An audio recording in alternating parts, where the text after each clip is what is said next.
آپ کو معلوم ہے کہ حضرت موسیٰ علیہ السلام کو جب تورات پر طلب کیا گیا تو کوہ طور پر تورات دینے کے لیے، تو پہلے 30 دن کے لیے بلایا تھا، پھر 10 دن کا اور اضافہ کر دیا گیا، 40 دن ہو گئے۔ فَتَمَّتْ مِیقَاتُ رَبِّکَ 40 لیلہ۔ اس اثنا میں پیچھے فتنے میں مبتلا ہو گئے بنی اسرائیل۔ سامری اس نے ایک ڈھونگ رچایا اور ایک بچڑا جو ہے وہ سونے چاندی کا بنایا ہوا بچڑا ڈھال کر کھڑا کر دیا۔ اس میں سے کوئی تھوڑی سی آواز بھی نکلتی تھی، کوئی ایسی ہے کہ ہوا گزرتی تھی تو آواز سے آتی تھی۔ کہا یہ ہے تمہارا الہ۔ یہ تو موسیٰ تو بھول گیا کہاں گیا ہے، کوہ طور کے اوپر کس خدا سے ملنے گیا ہے، خدا تو یہ ہے۔ اور بنی اسرائیل کے بہت سے لوگ اس فریب میں آ گئے اور بچڑے کی پوجا کرنے لگے۔ اب جب حضرت موسیٰ آئے، اور آپ کو معلوم ہے حضرت موسیٰ کا مزاج جلالی تھا، وہ پتھر کی تختیاں لے کر آئے تھے کہ جن پر کوہ طور پر اللہ تعالیٰ نے اپنے احکام 10 جو ہیں، دی 10 کمانڈمنٹس مشہور، وہ کندہ کر کے آپ کو دیے تھے، وہ ہاتھ میں لے کر آئے۔ یہاں معلوم ہوا یہ صورت پیش آ گئی ہے۔ فَأَلْقَى الْأَلْوَاحَ، تو وہ تختیاں تو آپ نے زمین پہ ڈالی، اور پھر جو احتساب کیا ہے، پہلے تو اپنے بھائی حضرت ہارون کا، ان کی داڑھی کے بال پکڑے، ان کے سر کے بال پکڑے اور کھینچا اپنی طرف۔ اس نے کہا کہ بھائی مجھے ذلیل نہ کرو لوگوں کے سامنے، میں نے انہیں روکا لیکن یہ تو مجھے قتل کرنے پر تل گئے تھے، اور مجھے اندیشہ یہ ہوا کہ کہیں آپ واپس آ کر یہ نہ کہیں ان فرقت بین بنی اسرائیل، کہ تم نے تو بنی اسرائیل کے درمیان تفرقہ پیدا کر دیا۔ تو میں نے کہا آپ ہی واپس آ کر نپٹے۔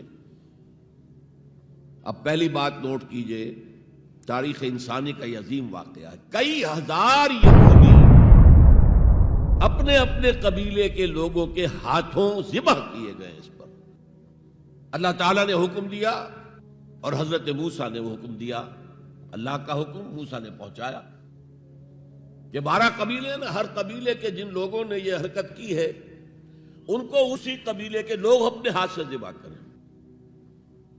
اب یہ بہت بڑی توبہ تھی، بہت بڑی توبہ تھی، بہت بڑی توبہ تھی، اپنے قبیلے کے لوگوں کو قتل کر دینا۔ پھر وہ 70 نمائندے لے کر تمام جو بڑے لوگ تھے کوہ طور پر حاضر ہوئے، اجتماعی طور پر اللہ سے عفو و درگزر کی درخواست بھی کرنے کے لیے۔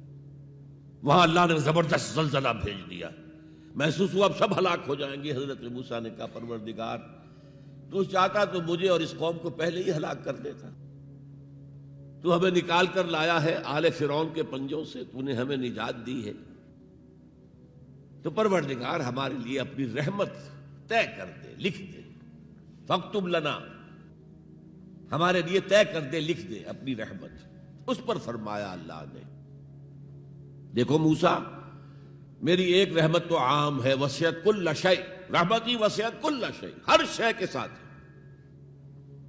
اور ایک میری خاص رحمت ہے، وہ میں لکھ دوں گا، طے کر کے رکھ دوں گا، للذین یتبعون الرسول النبی الامی، ان لوگوں کے لیے جو میرے رسول نبی امی پر ایمان لائیں گے اور ان کا اتباع کریں گے۔ یہاں بھی لفظ اتباع آیا، اور اس میں پھر حضور صلی اللہ علیہ وسلم کی کچھ شان بیان ہوئی ہے، بات لمبی ہو جائے گی، اور پھر فرمایا یہ گویا کہ اتباع کی تفسیر آ رہی ہے۔ اتباع کا مطلب کیا ہے؟ فالذین آمنوا بہ وعزروہ ونصروہ واتبعوا النور الذی انزل معہ اولئک ھم المفلحون، تو جو لوگ ان پر ایمان لائیں گے اور جو ان کی تعظیم کریں گے اور جو ان کی نصرت کریں گے، مدد کریں گے، اور جو اس نور کی پیروی کریں گے جو ان کے ساتھ نازل کیا جائے گا، تو وہی ہوں گے مفلحون، وہ ہوں گے کامیاب ہونے والے، فلاح یافتہ لوگ وہ ہوں گے جو یہ 4 رشتے ہمارے اس رسول نبی امی کے ساتھ پختگی کے ساتھ قائم کر لیں۔